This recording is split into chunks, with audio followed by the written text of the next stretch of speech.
So I have a Golang app that has a couple of hard-coded configuration options. I have the SQLite DB path, the application secret key, and also the server port.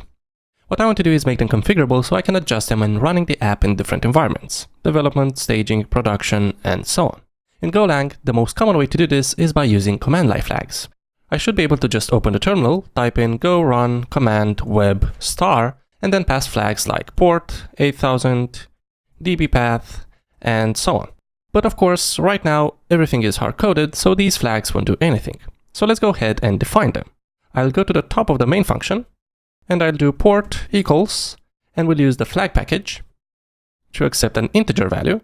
And here we need to pass in the flag name, port, a default value, let's say 8000, and then a description, HTTP network port.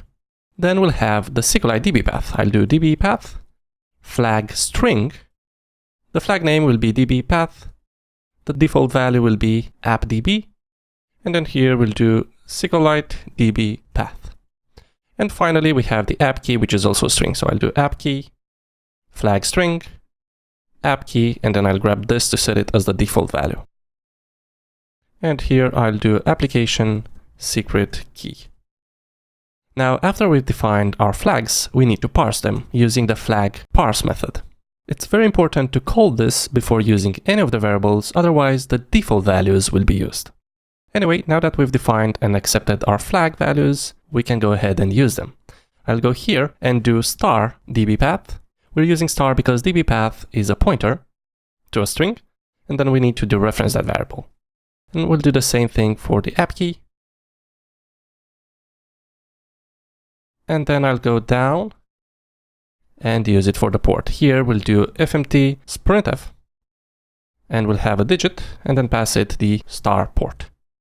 Then down here we'll do printf again, and listening on string, and here we'll pass it the server adder. Now if I open the terminal, I can type in go run command web star, and then -help, and this will show me all the available flags. We have the app key, we have the description, and also the default value. So these are our flags. Of course, we can now use them. So I'll do port 4000, hit enter, and our application now runs on port 4000.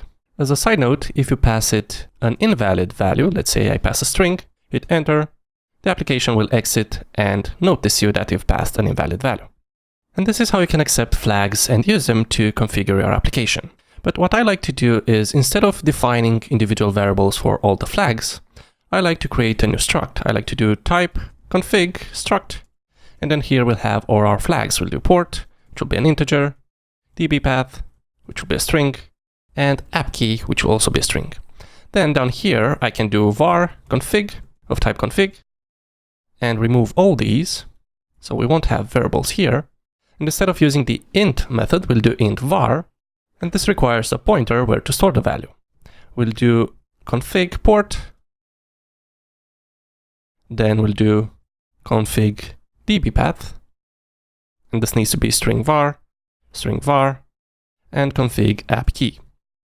Of course, we now need to update all these. I'll do config DB path, config app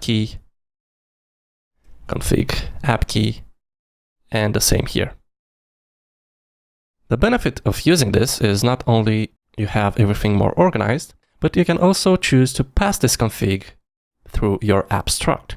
So I'll go here and do config of type config, and then down here where we define the app, I can do config, and since the app is passed to the routes, being the method receiver, and then passed to the handlers, if I go inside this get home handler, I can also access the config through the app. I can do app config, and then have access to all the configuration values.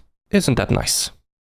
And that was it. That's how you can manage configuration values in Golang. If you enjoyed this video, don't forget to like it, share it, subscribe, click the bell button, all that good stuff. Bye!